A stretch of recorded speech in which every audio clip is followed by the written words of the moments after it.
I was lying awake in my son Derek's guest bedroom when I heard his wife Cassandra's voice drift through the heating vent. "Tomorrow we'll lock him away." My heart stopped. Derek responded, "The nursing home papers are ready.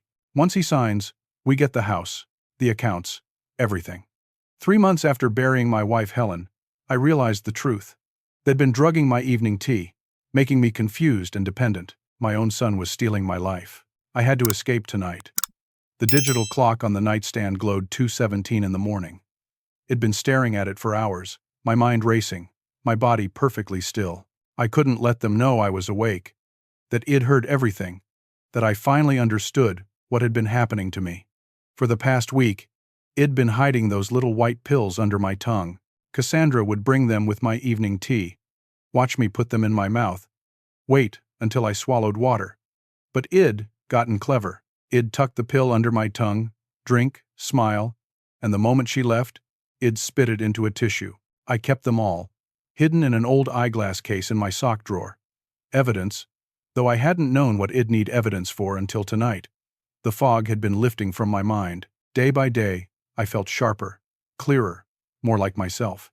And with that clarity came terrible memories. Moments I'd dismissed as confusion suddenly made horrible sense. 3 months ago, right after Helen's funeral, Derek had insisted I couldn't live alone. "Dad, you're too grief-stricken," Head said, his arm around my shoulders, his voice so concerned, so loving. "You can't manage that big house by yourself. Come stay with us, just for a while, until you're feeling better." I'd been drowning in grief. Helen and I had been married for 42 years. The house felt empty without her. Derek's offer seemed like kindness. What father wouldn't trust his only son? Head helped me put the house on the market. "It's too much for you to maintain, Dad. All those memories, they'll just make the grief worse. Let's get you a fresh start." Within 6 weeks, the house sold. Derek handled everything. He said he was protecting me from stress. "I signed a temporary power of attorney. Just for convenience, Dad, so I can handle paperwork for you while you're recovering." The document sat in front of me. Derek's hand on my shoulder, Cassandra bringing me tea, urging me to drink before signing. I'd felt so tired that day, so foggy. My hand had shaken as I wrote my name. Now I understood. That tea had been drugged too. They'd been planning this since before Helen died. I'd kept them in my briefcase, which I'd hidden under the bed. Derek thought I was too confused to keep track of such things. He was wrong. My wallet was in the nightstand. I opened it carefully, the leather creaking softly.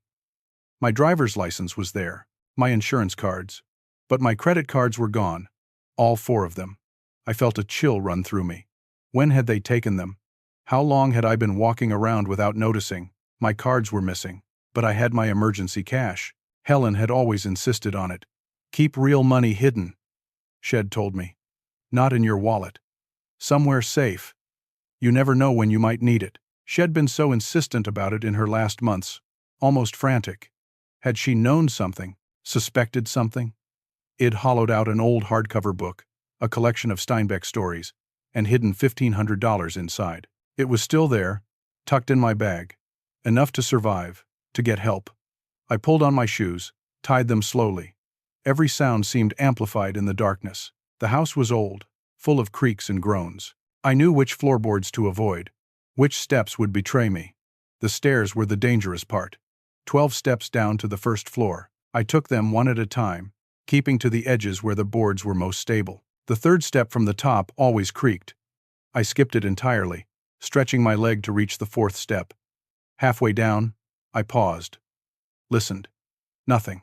Just the hum of the refrigerator in the kitchen, the distant sound of a car passing on the street outside. The front door had a deadbolt that would make too much noise, but the back door, through the kitchen, had a simple lock. I'd oiled it yesterday while Cassandra was at her book club. Shed commented on how helpful I was being. I'd smiled and said, "I just wanted to contribute to the household." I reached the kitchen. The tile floor was cold through my shoes. Rusty, their golden retriever, slept in a bed near the pantry. I'd been feeding him treats for weeks, building trust. Dogs remember kindness. I was 3 feet from the back door when Rusty lifted his head. His tail thumped once against the floor. I froze. "Please," I thought. "Please don't bark." Rusty stood up, stretched. His collar jingled. "Upstairs, I heard a door open. My heart hammered against my ribs. Derek's bedroom door. Footsteps in the hallway above. Rusty walked toward me, and I pulled a dog treat from my pocket. His favorite kind. The ones that smelled like bacon. He'd been carrying them for days, preparing for exactly this moment. He took it gently from my hand, tail wagging. I was already gone, moving through the shadows of the backyard, my duffel bag over my shoulder, disappearing into the night while my son's wife held a needle meant for me. The Sleepy Hollow Motel sat on the edge of town, a rundown place that rented rooms by the hour or the night, no questions asked. I paid cash for a room, $60. The clerk barely looked at me, just handed over a key attached to a plastic diamond-shaped tag with the number 7 on it. The room smelled like old cigarettes and industrial cleaner. The bedspread had flowers that might have been cheerful in 1975. I didn't care. I locked the door, shoved a chair under the handle for extra security, and sat on the edge of the bed. My hands were shaking. The adrenaline that had carried me through the escape was fading, leaving me exhausted and terrified. I was 65 years old, hiding in a motel room for my own son, with nothing but a duffel bag and $1,500 to my name. I turned off my cell phone. Derek had given me the phone, set it up for me. "So, we can always reach you, Dad." Now I understood. So they could always track me. I removed the battery, wrapped the phone in a towel, and shoved it in a drawer. Sleep wouldn't come. I lay on top of the covers, fully dressed, watching the digital clock tick through the hours. 3 in the morning. 4. 5. Outside, the sky began to lighten. At 7 o'clock, I used the room's landline to call Gerald Pemberton. He'd been my attorney for 30 years, handled everything for Helen and me. Real estate transactions, our wills, Helen's estate after she passed. He was more than my lawyer. He was my friend. His secretary put me through immediately. "Monroe," Gerald's voice was sharp with concern. "Where are you?" "Derek called my office yesterday. Said you'd wandered off, that you were confused and disoriented." "I need to see you," I said. "This morning. It's urgent. Come to my office." 9 o'clock. I hung up, showered in the tiny bathroom, put on the clean clothes from my bag. In the mirror, I looked old. When had that happened? My hair was white, my face lined, but my eyes were clear. That was what mattered. Gerald's office was downtown, in a building that had stood there since 1920. His practice occupied the 3rd floor, mahogany and leather and law books that smelled like old paper and wisdom. His secretary, Martha, had known me for 2 decades. She hugged me when I walked in. "Monroe, honey, are you all right?" "Derek said you were missing." "I'm fine, Martha. Better than I've been in months." Gerald stood in the doorway of his office. He was 71, silver-haired, with sharp blue eyes behind wire-rimmed glasses. "Come in," he said quietly. I sat in the leather chair across from his desk, the same chair Id sat in hundreds of times before. The office was familiar, safe. For the first time since Helen died, I felt like I could breathe. "Tell me everything," Gerald said. So I did. The drugged tea, the overheard conversation, the stolen credit cards, the syringe Cassandra had been holding, the way they'd isolated me, convinced everyone I was incompetent, rushed the sale of my house. I laid it all out, my voice steady despite the pain of saying it aloud.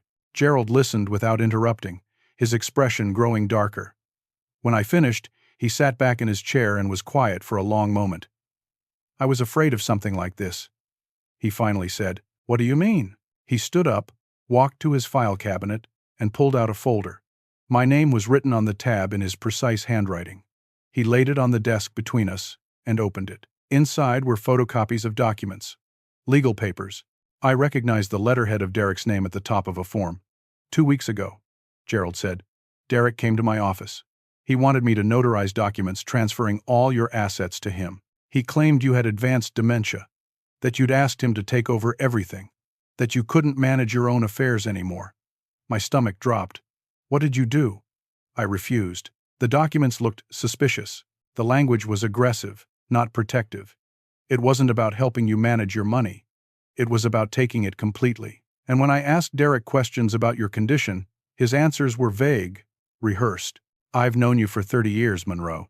I saw you 3 months ago at Helen's funeral. You were grieving, but you were sharp. The decline Derek described didn't match the man I knew, so you didn't sign them." "No, But I made copies. I had a feeling I might need them. Gerald's face was grim. There's more. Your bank called me last week. Sarah Whitmore, the branch manager. Derek had contacted them, trying to get access to Helen's life insurance payout, $450,000 that went directly to you as beneficiary. I felt dizzy. $450,000. I'd put it in a money market account. Hadn't touched it. It was security. My safety net. Helen had made me promise to keep it safe, not to make any rash decisions with it. Derek told the bank you were incompetent, that you couldn't manage the money, that he needed access to pay for your care. Sarah was suspicious. She'd known you and Helen for years. She called me to verify Derek's claims before allowing any access. What did you tell her? That Derek had no authority over your accounts, that you'd given no such permission, and that she should deny any requests from him without your direct, in-person authorization. Gerald leaned forward. I blocked him, Monroe. But here's the problem. 3 days ago, Derek filed preliminary paperwork for conservatorship. The word hit me like a punch. Conservatorship has petitioned the court to declare you incompetent and grant him legal control over your person and your assets. He claims you're a danger to yourself, that you can't make rational decisions, that you need someone to make choices for you. The hearing is scheduled for next week. Can he do that? If you don't show up, if you don't fight it, he wins by default. The court will assume his claims are true, that you're unable to represent yourself. He'll be granted conservatorship, and at that point, legally, he owns you. Your money, your property, your freedom, all of it. I sat there, stunned. The scope of Derek's plan was breathtaking. He hadn't just been stealing from me.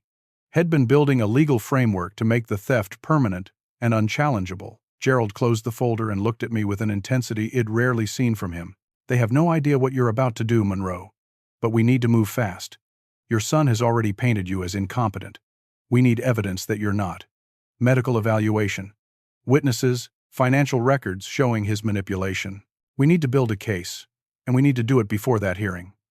How long do we have? 6 days. I thought about Derek, about the little boy I'd taught to ride a bike, the teenager I'd helped with homework, the man I'd been so proud of when he graduated college. How had that boy become this person? When had he decided his father's life was worth less than his father's money? Tell me what to do, I said. Gerald pulled out a legal pad and picked up his pen. First, we prove you're competent. Then we prove what they've done to you. Then we make sure they never get the chance to do it to anyone else. Gerald's plan was methodical. Head spent 40 years practicing law, most of it family and estate law. Head seen financial abuse before. He knew how these cases worked. We need 3 things, he said, writing on his legal pad. Medical proof of your competence, witness testimony about your mental state before Derek's intervention, and evidence of their financial motivation and manipulation. He made phone calls while I sat in his office. First, to Dr. Raymond Schultz, my family physician of 20 years. Gerald explained the situation in careful legal terms. Dr. Schultz agreed to see me that afternoon. Next, Gerald called a private investigator. Marcus Cole, best in the state. Hes expensive, but Hes worth it. We need to know everything about Derek and Cassandra's finances. If they're this desperate to get your money, there's a reason. Then he looked at me. Who else knew you before you moved in with Derek? Someone who can testify that you were mentally sound, that this decline Derek describes is fabricated. I thought about it. After Helen died, I'd withdrawn from people. Grief had made me want to be alone. But there was one person who'd tried to stay in touch. Patricia Reynolds, I said. She lived next door to us for 15 years. She's a retired nurse. She came to Helen's funeral, told me if I needed anything to call her. When Derek moved me out of the house, she seemed concerned. She asked if I was sure about the move. Call her, Gerald said, handing me his desk phone. Patricia answered on the 3rd ring. Monroe. Her voice was surprised, warm. Is that really you? It's me, Patricia. Oh, thank God. Derek told everyone you'd moved to Florida, that you were in assisted living in Tampa, but something about it didn't sit right with me. Are you all right, Tampa? Derek had been telling people I was in Florida, creating a story to explain why I'd disappeared from my old life. I need your help, I said. We met Patricia for coffee at a small cafe near the courthouse. She arrived wearing a blue cardigan, her gray hair pulled back, her face creased with worry. When she saw me, She grabbed my hands. "You look good," she said. "Clear. Focused. Not at all like someone who needs assisted living." I explained everything. Patricia's expression shifted from concern to anger. "That boy," she said. "Helen worried about him. Did you know that?" My heart clenched. "What do you mean?" "About 6 months before she died, Helen and I had coffee. She mentioned that Derek was having money troubles, that Head asked her for a loan. She said Shed refused, told him he needed to solve his own problems. She was worried he was making poor choices, living beyond his means. She said she hoped you wouldn't enable him after she was gone, that you needed to protect yourself." Helen had known. Shed seen something wrong in Derek, something I'd missed or refused to see. Patricia agreed to write a detailed statement about my mental condition before and during the time I lived next door to her. "I'll testify too, if you need me," she said. "What they're doing to you is elder abuse. I spent 30 years as a nurse. I know what dementia looks like. You don't have it." From the cafe, Gerald and I went to Dr. Schultz's office. The waiting room was empty. Dr. Schultz had cleared his schedule for me. He was 68, close to retirement, with kind eyes and gentle hands. Head diagnosed Helen's cancer, helped us through her treatment, been there at the end. He shook my hand and led me to an examination room. Gerald explained the situation. He said, "I'm appalled. Let's establish the truth." The examination was thorough. Cognitive tests, memory assessments, physical coordination, blood work to check for anything that might affect mental function. Dr. Schultz asked me questions, tested my recall, my reasoning, my ability to understand complex information. 2 hours later, he sat down across from me with my file. "Monroe, you're as sharp as you've ever been. Your cognitive function is excellent. No signs of dementia, no memory impairment, no confusion. You're grieving, which is entirely appropriate given your wife's recent death. But grief is not incompetence." Relief flooded through me. "Thank you. There's something else." "Doctor," Schultz said, pulling out additional paperwork. "I requested your medical records from the past 3 months. Derek had been taking you to a different doctor, a Dr. Howard Marsh. I've reviewed Marsh's notes." He spread the papers on the desk. I saw Derek's handwriting on intake forms, notes about symptoms I didn't remember having. These notes describe progressive confusion, memory loss, disorientation, inability to perform basic tasks. But Monroe, these symptoms aren't consistent with any actual medical condition. Real dementia has specific patterns. Measurable decline. This reads like someone told the doctor what to write, or like the doctor was willing to write what your son wanted him to write without proper examination. You think Derek paid this doctor to lie. I think it's worth investigating. I'll provide a sworn statement about your true mental state. But if this Dr. Marsh was complicit in falsifying records, that's medical fraud. We left Dr. Schultz's office with a notarized letter detailing my perfect cognitive health and went straight to the bank. Sarah Whitmore's office was glass and chrome, modern and professional. She was 50-something, efficient, with sharp eyes that missed nothing. She stood when we entered, came around her desk to shake my hand. "Mr. Monroe, I'm relieved to see you. Your son's inquiries were concerning." Gerald explained why we were there. Sarah pulled up my accounts on her computer. Derek attempted 3 separate transfers over the past 2 months. Small amounts at first, $500 here, $1,000 there. Each time, our system flagged it because he wasn't authorized on the account. He called, claimed you'd given verbal permission, became agitated when I refused. She clicked through screens, showing us the transaction attempts. Then his wife came in. Twice. She had power of attorney documents. Wanted to add herself to your accounts. I examined the paperwork. The notarization looked questionable. The language was overly broad. I refused without you being present to confirm. "What did she say?" I asked. Sarah's expression darkened. "She said you'd be permanently incapacitated within the month, and they needed access for your care expenses. This was 6 weeks ago, Mr. Monroe, before you even moved in with them." The words hung in the air. Permanently incapacitated. 6 weeks ago, Gerald and I looked at each other. They'd been planning this before Helen's funeral. They'd been waiting for Helen to die. She said something else. Sarah continued. She seemed frustrated that I was being difficult. She said, "Hess old. Hess alone. He doesn't need all this money. We're his family. We deserve to be taken care of too." Deserve. As if my money, My life's work, the security Helen and I had built together, belonged to them by right. Sarah printed records of every attempted access, every phone call, every visit Cassandra had made. She signed a statement detailing everything she'd witnessed. "I've worked in banking for 30 years, she said. "What they're doing is textbook financial exploitation. I'm glad you're fighting back." When we left the bank, the sun was setting. We'd been gathering evidence for 9 hours. Gerald and I sat in his car in the parking lot. "Tomorrow, Marcus will have information on their finances," Gerald said.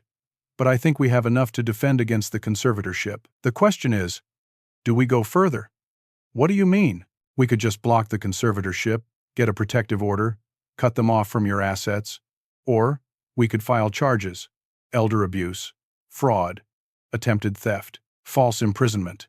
Since they were drugging you, we could pursue criminal prosecution." I thought about Derek. My son. My only child.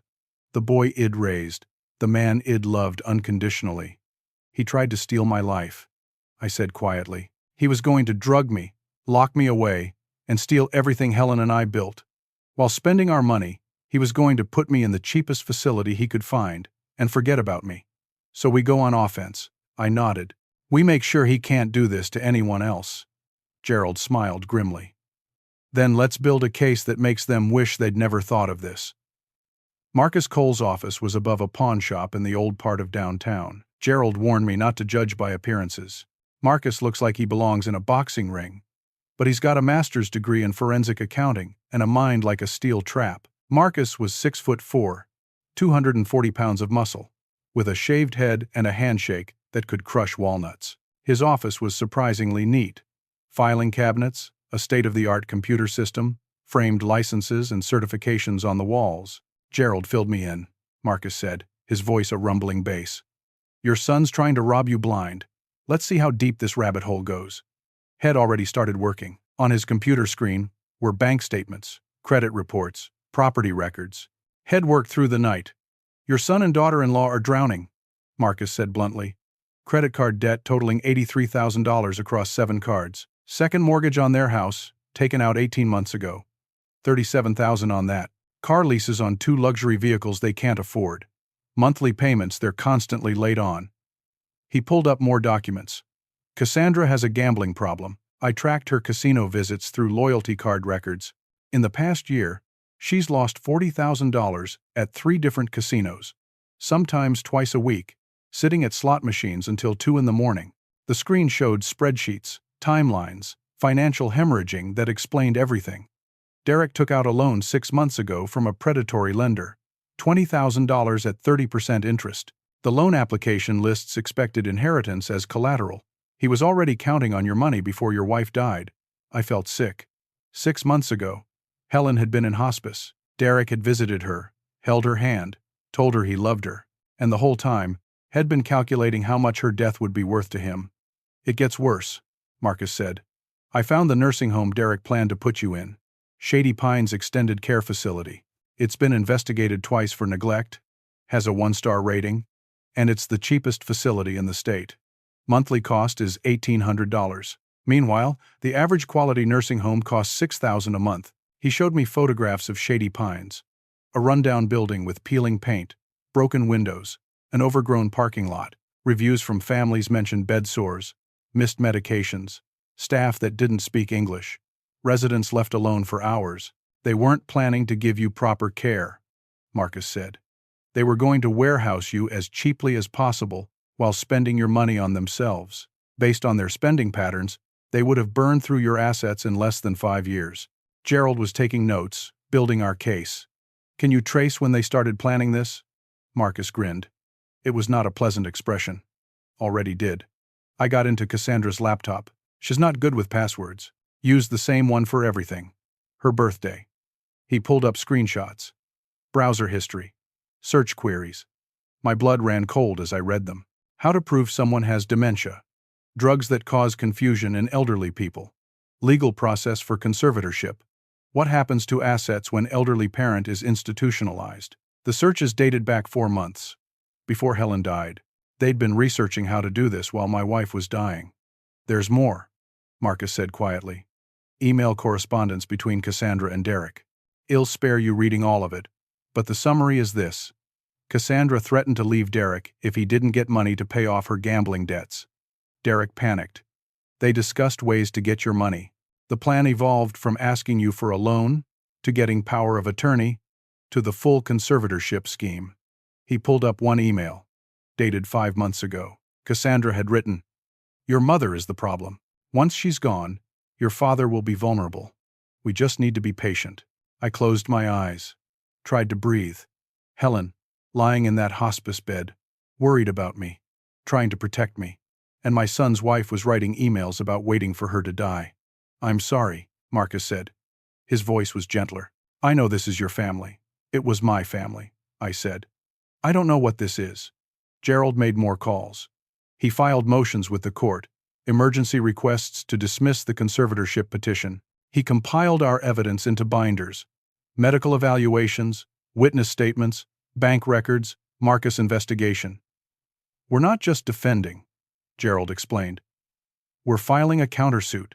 Elder abuse, financial exploitation, fraud, attempted theft. I've contacted the district attorney's office. They're interested in pursuing criminal charges."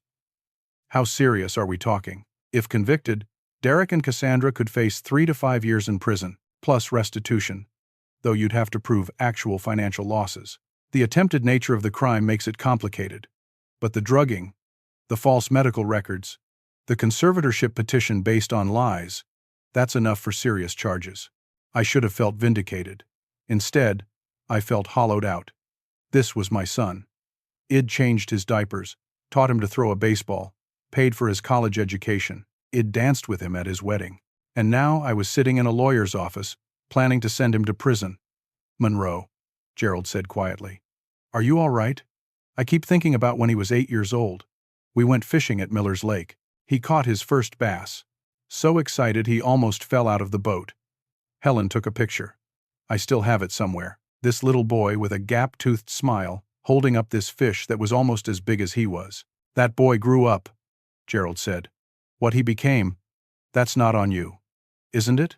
Where did I fail him? You loved him. You raised him.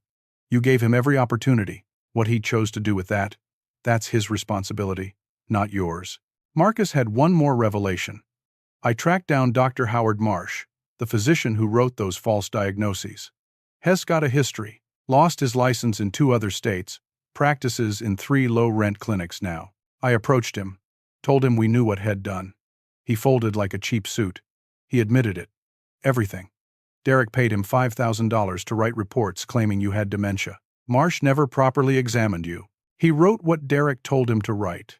In exchange for immunity from prosecution, he's agreed to provide a written confession and testify against Derek. Gerald smiled. They built their case on lies, and now their foundation is crumbling. Dr. Marsh's confession destroys their medical evidence. Your real doctor's evaluation proves you're competent. The financial records show their motivation. The internet searches show premeditation. The emails show conspiracy. When's the hearing? I asked. 4 days. Will Derek know what's coming? Not until he walks into that courtroom.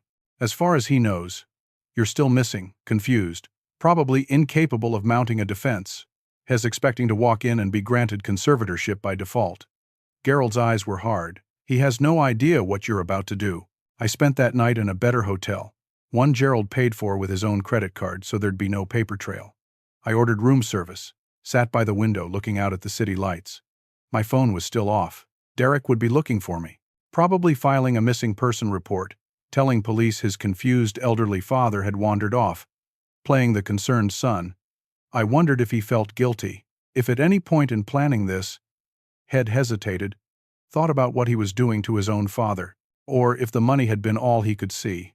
Helen would have been heartbroken, but Helen had known something was wrong. Shed tried to warn me, in her way. The hidden cash, the insistence on keeping Gerald as my lawyer, the updated estate plans. Shed been protecting me even as she was dying. I pulled out my wallet, found the small photo I carried of her. It was from our honeymoon, 43 years ago. She was laughing, her hair blowing in the wind, young and beautiful, and full of life. I'd loved her so much. Still did. Always would. Fighting back. I told her photo. Like, you knew it'd have to. I'm not going to let them win. The city lights blurred. I realized I was crying. For Helen. For Derek, the son I'd lost. For myself, for the family I'd thought I had. But I was also angry.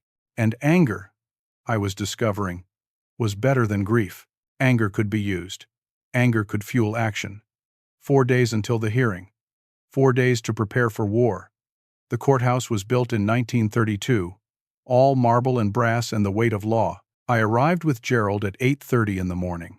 The hearing was scheduled for 9. Marcus met us in the hallway outside the courtroom. He handed Gerald a folder. Last-minute additions. Derek's cell phone records. Shows he called the nursing home 6 times in the past 2 weeks, finalizing arrangements. Also found texts between him and Cassandra discussing how to spend your money once they had it. Vacation in Cancun was mentioned. They were already planning the celebration, Gerald muttered. We entered the courtroom. It was smaller than I'd expected, wood-paneled, with rows of benches and a judge's bench at the front. The seal of the state hung on the wall behind where the judge would sit. Derek was already there with his lawyer and Cassandra. They sat at the plaintiff's table, speaking in low voices. Derek wore a suit I'd bought him for Christmas 2 years ago. Cassandra had on a conservative dress, her hair pulled back, looking respectable and concerned. When Derek saw me, his face went through a rapid series of expressions. Shock. Relief. Then, as I walked past him to sit at the defendant's table with Gerald, something like fear. Dad, he said, standing. Where have you been? We've been so worried. I didn't answer. Didn't even look at him. Gerald had coached me on this. Don't engage. Don't give them anything to use. Stay calm, stay focused, let the evidence speak. Derek's lawyer was a man named Howard Barnes. I recognized the type from Gerald's descriptions. A lawyer who took questionable cases, who'd bend ethics for the right price. He wore an expensive suit that didn't quite fit right and too much cologne. At 9 o'clock exactly, the bailiff announced Judge Helen Martinez. We all stood. Judge Martinez was in her 50s, with dark hair streaked with gray and intelligent brown eyes that missed nothing. Gerald had told me about her.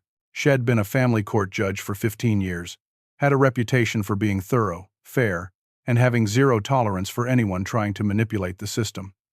Please be seated, she said, her voice carrying authority. We're here for the petition of conservatorship filed by Derek Monroe regarding his father, Monroe James Monroe. Mr. Barnes, you may present your case. Howard Barnes stood, smoothed his tie, and began. His strategy was to paint me as a tragic figure, a grieving widower who'd lost his mental capacity, who wandered confused, who couldn't manage his own affairs, who needed his loving son's protection. Your Honor, Monroe is 65 years old. 3 months ago, his wife of 42 years passed away after a long battle with cancer. Since her death, Mr. Monroe has experienced rapid cognitive decline, has confused, disoriented, unable to perform basic tasks. He wandered away from my client's home 5 days ago and has been missing since. This disappearance only confirms his inability to care for himself. Barnes presented Dr. Marsh's reports. As you can see from these medical evaluations, Mr. Monroe exhibits clear signs of dementia. His physician recommends supervised care. My client, Derek Monroe, is petitioning for conservatorship purely out of concern for his father's well-being. He simply wants to ensure his father receives proper care and protection. It was a good performance. If I hadn't known the truth, I might have been moved by Derek's supposed concern. Judge Martinez reviewed the documents Barnes had submitted. These reports are from a Dr. Howard Marsh. Does Mr. Monroe have a regular physician? My client arranged for his father to see Dr. Marsh because his father's regular doctor was unavailable. Barnes said smoothly. A lie. Dr. Schultz had been available. Derek had deliberately chosen a corrupt doctor who'd write what he wanted. Mr. Pemberton, Judge Martinez said, your response. Gerald stood. He was calm, professional, and absolutely devastating. Your Honor, this entire petition is based on fabrications and fraud. My client is not incompetent. Has not confused. Has not suffering from dementia. Has the victim of elder abuse and financial exploitation by his own son. He approached the bench and handed Judge Martinez our evidence binders. I'm submitting a motion to dismiss the conservatorship petition, along with medical evaluations, witness testimony, and financial records that tell a very different story than the one Mr. Barnes has presented. For the next hour, Gerald systematically destroyed Derek's case. He presented Dr. Schultz's evaluation, showing I was completely mentally sound. He entered Patricia's testimony about my clear cognitive function before Derek's intervention. He showed the timeline, how I'd been fine until moving in with Derek, then suddenly incompetent. He showed the bank records, Derek's attempted transfers, Cassandra's visits with questionable power of attorney documents, her statement about me being permanently incapacitated before I'd even moved in with them. Marcus testified about Derek and Cassandra's finances, the crushing debt, the gambling, the loan taken against my expected inheritance, the predatory nursing home with its terrible reputation and bargain basement prices. Gerald showed the internet search history, the emails, the timeline of planning that began before Helen died, and then he dropped the final bomb. Dr. Marsh, written confession. The corrupt doctor admitted everything, detailed how Derek had paid him to write false diagnoses, how Head never properly examined me, how Head committed medical fraud for $5,000. The courtroom was silent. Derek's face had gone pale. Cassandra was crying quietly. Judge Martinez's expression was stone. Mr. Barnes, did you have any knowledge of this alleged fraud? Barnes was sweating. Your Honor, I relied on the information my client provided. I had no reason to believe the medical reports were falsified. Did you make any effort to verify them? Barnes had no good answer to that. Judge Martinez turned to Derek. Mr. Monroe, do you wish to respond to these allegations? Derek stood slowly. His hands were shaking. I watched my son, the little boy I'd loved, the man who'd tried to destroy me, and I felt a strange mixture of pity and disgust. Your Honor, we just wanted to help my father. He was grieving. He wasn't thinking clearly. Were you thinking clearly when you researched how to drug elderly people? Judge Martinez asked sharply. When you paid a doctor to write false diagnoses? When you planned to institutionalize your father in a facility with multiple abuse violations? We weren't going to hurt him, Derek said desperately. We just needed. Cassandra has debts. And I couldn't. I didn't know what else to do. So you decided to steal from your father. It wasn't stealing. It was his money. But we're family. And families help each other. And I thought, you thought you'd drug him, lock him away, and take everything he and your mother built, Judge Martinez said coldly. And then Derek broke. It was Cassandra, he shouted. She forced me into it. She threatened to leave if I didn't get money for her gambling debts. Shay's the one who researched everything, who planned it all. I didn't want to do this. Cassandra's head snapped up. You coward, she screamed at Derek. You came to me with this plan. You said your father didn't need all that money, that He'd be fine in a home, that we deserved to live comfortably. You told me to wait for my mother to die, Derek shouted back. You were the one who said she was the only thing standing in our way. They were screaming at each other now, all pretense gone, each trying to shift blame to the other. Their united front had completely collapsed. Enough. Judge Martinez's voice cut through the chaos like a knife. Bailiff, restore order. The bailiff stepped between Derek and Cassandra. They fell silent, both of them crying now, everything falling apart. Judge Martinez looked at them with disgust. I've been a judge for 15 years. I've seen a lot of terrible things people do to family members for money. But this. She shook her head. You researched how to drug your own father. You fabricated medical evidence. You planned to lock him away in a facility with documented abuse problems. And you were going to steal his life savings.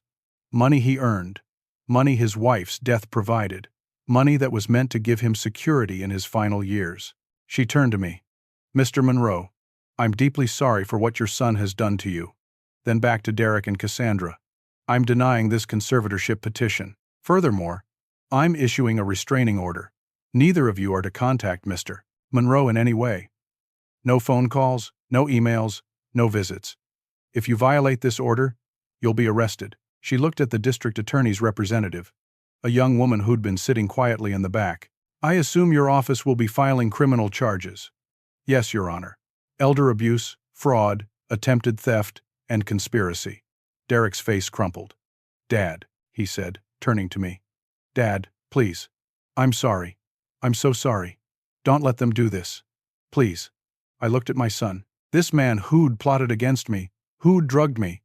who'd been ready to lock me away and forget about me while spending my money. And I said the hardest words I'd ever spoken.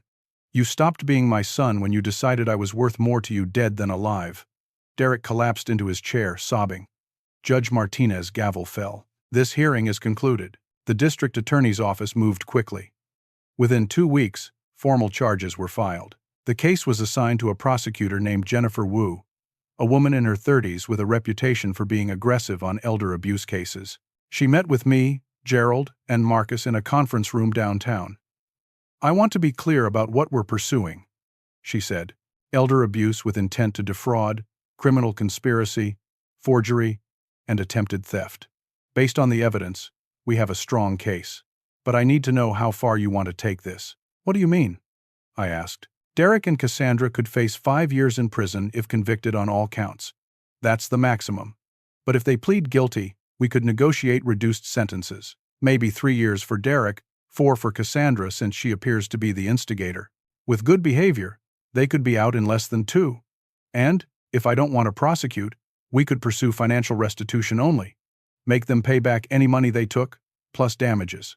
They'd have permanent records, but no jail time. Some victims prefer this route, especially when family is involved. I thought about it. Derek was my son. No matter what had done, that bond existed. Could I send him to prison?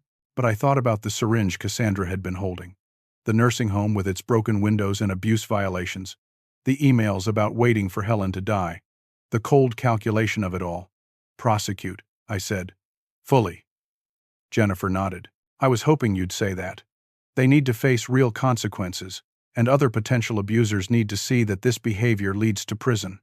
The case moved through the legal system. Derek and Cassandra were arrested, fingerprinted, photographed. Their mugshots appeared in the local paper. The story made headlines. Local man charged with elder abuse after attempting to steal father's life savings. The community was shocked. People who'd known Derek reached out to me. Some apologized for not seeing the signs. Others shared their own stories of financial abuse by family members. I was surprised by how common it was. How many elderly people were being exploited by their own children. 3 weeks after the arrest, Gerald received a call from Derek's new public defender. Derek wanted to meet with me. Had requested a supervised visit at the county jail. Gerald advised against it. You don't owe him anything, Monroe. And anything you say could potentially be used in the case. I want to hear what he has to say, I said. I need to understand. The jail was a concrete building that smelled like industrial cleaner and despair. I went through security, was led to a visiting room with thick glass partitions and phones for communication. Gerald came with me, sat beside me, ready to end the meeting if it became problematic. Derek was brought in wearing an orange jumpsuit. Head lost weight. His face was haggard, dark circles under his eyes. He looked like Head aged 10 years in 3 weeks. He picked up the phone on his side of the glass. I picked up mine. Dad, he said. His voice cracked. Thank you for coming. I said nothing, just waited. I know you have no reason to listen to me. I know what I did is unforgivable. But I need to tell you, I need you to understand. Understand what? That you were going to drug me and lock me away? That you planned this while your mother was dying? That you saw me as nothing more than a bank account to raid? Derek flinched like it hit him. I didn't start out thinking that way. I swear, Dad. It started small. Cassandra and I got into debt. I thought we could manage it. Then her gambling got worse. Then I lost my job. Didn't tell anyone because I was ashamed. The debt piled up. We were going to lose the house. So you decided to steal from me. I asked Mom for help first. 6 months before she died, I told her we needed money. She refused. Said we'd made our own choices. We needed to fix our own problems. We had a huge fight. I said things. Terrible things. I accused her of not caring about us, of being selfish. He was crying now. The last real conversation I had with Mom, I yelled at her because she wouldn't give us money, and then she got sicker, and I couldn't take it back. I remembered Helen's worry during her final months, the way she'd been secretive about something, the urgent conversations with Gerald. She'd known Derek was in trouble, had known he might target me. After she died, Derek continued. Cassandra said we should wait a respectful amount of time, then ask you for help. But I knew you'd say no, just like Mom did. And then Cassandra started researching other options. She found stories about conservatorships, about adult children getting control of their parents' assets. She made it sound reasonable. Like, we'd just be helping you manage your money while taking what we needed. It wasn't reasonable. It was theft. I know. God, Dad, I know. But I was desperate. And once we started down that path, it got easier to justify. We told ourselves you were grieving anyway, that you'd be happier not having to worry about finances. Then we started the drugging to make you seem confused, and we had to commit to the whole plan. If we stopped, you'd figure out what we'd been doing. When did you realize what you'd become? Derek closed his eyes. When you escaped? When I came downstairs and you were gone. Cassandra was holding that syringe, screaming about how you'd ruined everything. And I looked at her, at myself, at what we'd been about to do to you, and I realized it'd become someone I didn't recognize. Someone who'd drugged their own father. Someone Mom would have been ashamed of. He opened his eyes, looked at me. You asked me when I stopped being your son. The truth is, I don't know. It happened gradually. Little compromises. Little justifications. Telling myself I deserved the money because I was family. Convincing myself you wouldn't really mind. Until I woke up one day planning to lock you away in a facility with violations for abuse, and I couldn't figure out how he'd gotten there. You made choices, I said. Every step of the way, you made choices. I did. And now I'm facing the consequences. My lawyer says he'll probably get 3 years. Cassandra will get more because she had the idea and the searches and the emails. 3 years in prison. Dad, 3 years to think about what I did to you. Is that what you wanted to tell me? That you're sorry and you're going to prison? No. I wanted to tell you. He struggled with the words. Mom knew I was capable of this. That's why she protected you. Hidden money, the lawyer, the updated estate plans. She saw something in me that I couldn't see in myself, something selfish and weak, and she tried to protect you from me. My throat tightened. Helen had known. She'd seen her own son's capacity for cruelty, and had spent her final months building walls to protect me. I don't deserve your forgiveness, Derek said. I'm not asking for it, but I wanted you to know that Mom was right about me. And she was right to protect you. And I'm sorry I proved her right. I sat there, phone pressed to my ear, looking at my son through the glass partition. This person, I'd created, raised, loved, this stranger who'd tried to destroy me. What happens now? Derek asked quietly. Now, you go to prison. You serve your time. You figure out who you want to be when you get out. And I rebuild my life without you in it. I understand. But Derek, I added, my voice softer. If you ever, years from now, become someone your mother would be proud of, if you ever actually change, actually become the man you should have been, then maybe we can talk. Not before. Not until you've earned it. Something like hope flickered in his eyes. Thank you, Dad. I hung up the phone. Stood. Walked out of the jail with Gerald beside me. Back into the sunshine. Away from the person my son had become. That was hard, Gerald said quietly. He needed to hear it. And I needed to say it. 3 months later, Derek and Cassandra both pleaded guilty. Derek received 3 years in state prison. Cassandra got 5. The judge also ordered them to pay restitution, though we all knew they had no money. It was symbolic more than practical. Dr. Marsh lost his medical license permanently. Howard Barnes faced disciplinary action from the state bar for not properly vetting his client's claims. And I began the process of rebuilding my life from the ruins of my family. 6 months after Derek went to prison, I stood in the kitchen of my new home, making coffee and watching the sunrise through the window. The house was smaller than the one Helen and I had shared, but it was mine. 2 bedrooms, 1 bathroom, a kitchen that got morning light, and a porch where I could sit with a book in the evenings. I'd bought it with cash, using some of the money Helen's life insurance had provided. The rest was invested safely, managed by a financial advisor Gerald had recommended. The neighborhood was quiet, tree-lined, full of retirees and young families. My next-door neighbor was a woman named Dorothy, who brought me casseroles and invited me to her book club. 2 houses down, a couple named Frank and Susan who walked their dog every morning and always waved. Across the street, a family with 3 kids who sometimes asked if I wanted to play catch. It was a good place, a safe place. A place where I could heal. Patricia came over every Wednesday for lunch. We'd become close friends, bonded by the experience of standing up to Derek. Shed testified at his trial, her voice clear and firm as she described my mental competence and Derek's manipulation. Afterward, Shed hugged me and said, "Helen would be proud of you." Id started a support group for elderly victims of financial abuse. We met Thursday evenings at the community center. 8 people showed up to the first meeting. Within 3 months, we had 20 regular members. People shared their stories. Children who'd stolen from them, relatives who'd forged documents, caretakers who'd exploited them. We helped each other navigate the legal system, shared resources for attorneys and investigators, provided emotional support. Some people's cases resulted in prosecution. Others just wanted their money back. A few just needed someone to believe them, to validate that what had happened to them was real and wrong. I found purpose in it. Every person I helped felt like I was honoring Helen's memory, using the protection Shed given me to protect others. I reconnected with old friends I'd lost touch with after Helen died. My college roommate, James, who lived 2 states over but called every Sunday. My former business partner, Robert, who invited me to play golf. A couple Helen and I had been close with, Thomas and Marie, who included me in their dinner parties. Slowly, my world expanded beyond the isolation Derek had pushed me into. I remembered who had been before grief and betrayal. A man with interests, hobbies, friendships.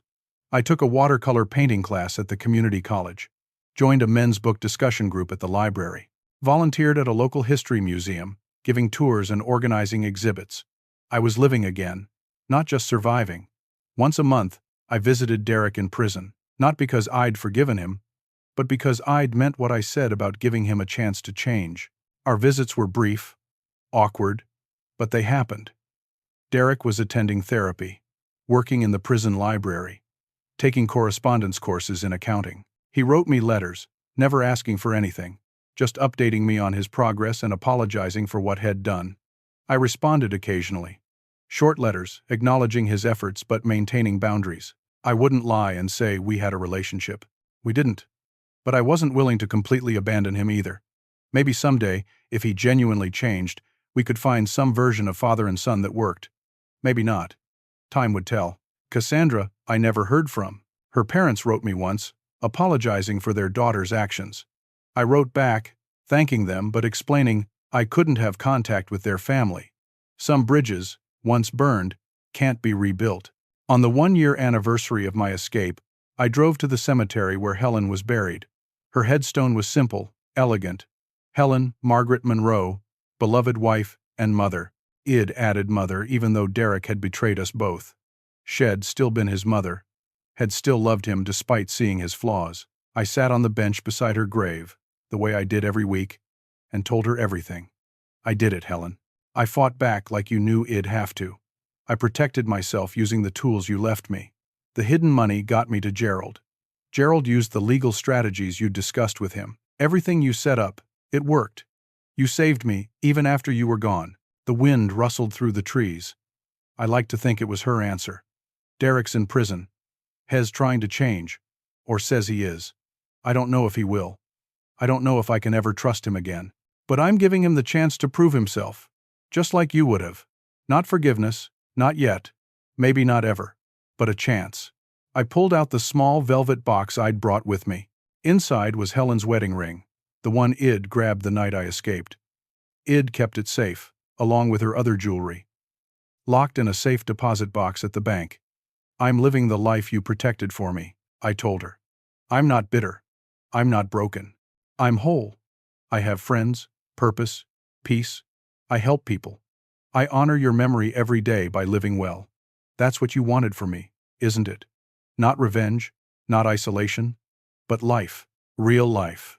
I stayed there for an hour, watching the sunlight shift through the leaves, feeling closer to Helen than I had in months. When I left, I felt lighter, at peace. That evening, sitting on my porch with a book and a glass of iced tea, I reflected on everything I'd learned. Love doesn't mean letting people destroy you. Id loved Derek, still did in a complicated way.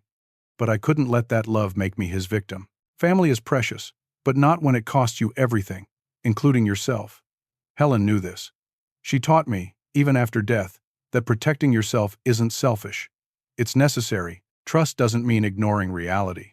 Id wanted to believe Derek was still the boy Id raised, So id missed the signs of what had become. Grief had made me vulnerable, and had exploited that vulnerability. I should have seen it sooner. But grief clouds judgment, makes us want to lean on the people closest to us.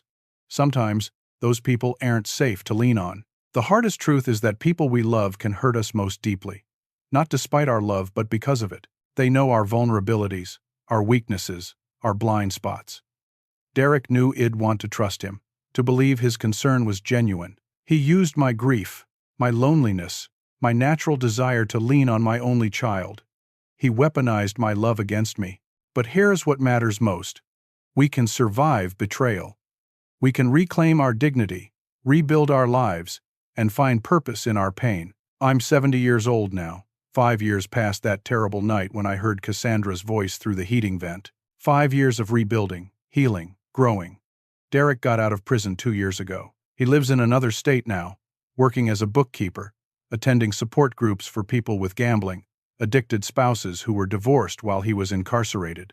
We talk every few months, brief phone calls, updates on our lives.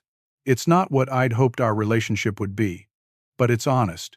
No pretending, no false closeness, just two people related by blood, separated by choices, trying to find a way forward. I've helped dozens of people avoid what happened to me. Last month, a woman named Grace came to the support group. Her son was pressuring her to sign over her house, claiming he'd take better care of it. She wasn't sure if she was being paranoid or prudent. We helped her contact an attorney, get a proper evaluation, set up protections. 2 weeks later, she thanked us with tears in her eyes. Her son had been planning to sell the house and keep the money. We'd stopped it before it started. That's what matters. That's how I honor Helen's memory. Not by being bitter, not by dwelling on betrayal, but by being whole and helping others become whole too. Helen would be proud. I miss her every day, but am living the life she protected for me. I'm engaged with the world, connected to people, purposeful in my actions.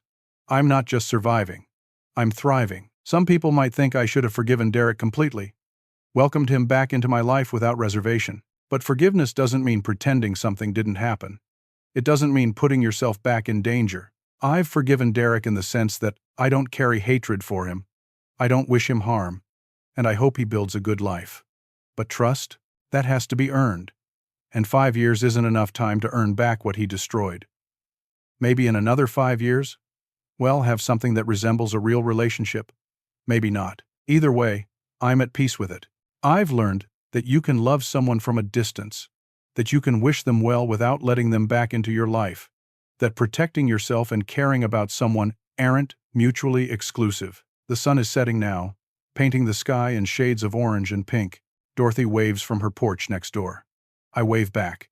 In an hour, I'll go to the Thursday support group meeting. Tomorrow, I'm having lunch with Patricia and then volunteering at the museum. This weekend, James is driving down for a visit, and we're going fishing at Miller's Lake, the same place I took Derek when he was 8. Life goes on. It heals. It surprises you with second chances and new beginnings. It teaches you that survival is just the first step, that what comes after matters just as much. I learned that protecting yourself isn't weakness, standing up to family who hurt you isn't betrayal, seeking justice isn't revenge, and surviving their cruelty, rebuilding your life, finding purpose in your pain, that's not just recovery. That's victory. Helen knew I'd have to fight. She gave me the tools. And I won. Not just in court, not just in keeping my money and my freedom, but in refusing to let Derek's betrayal define my final years. I'm more than what happened to me. I'm more than my son's victim. I'm Monroe. James Monroe. 70 years old. Still here. Still strong. Still living fully. And that, more than anything else, is how I honor the woman who loved me enough to protect me even from beyond the grave. If you've experienced something similar, if someone in your family has tried to exploit you or someone you love, I want you to know, it's not your fault, you're not alone, and you can survive this. Reach out, get help, protect yourself. You deserve dignity, security, and peace in your final years. Don't let anyone, even family, take that from you. Have you or someone you know faced financial abuse from family members? How did you handle it? What advice would you give to others in similar situations? I'd love to hear your thoughts in the comments below. Your story might help someone else who's struggling right now. If this story resonated with you, please like this video and subscribe to the channel for more real-life stories about survival, justice, and finding strength in difficult times. And please share this with anyone who might need to hear it. Sometimes knowing you're not alone makes all the difference. Thank you for listening to my story, and I wish you safety, peace, and the courage to protect yourself when necessary.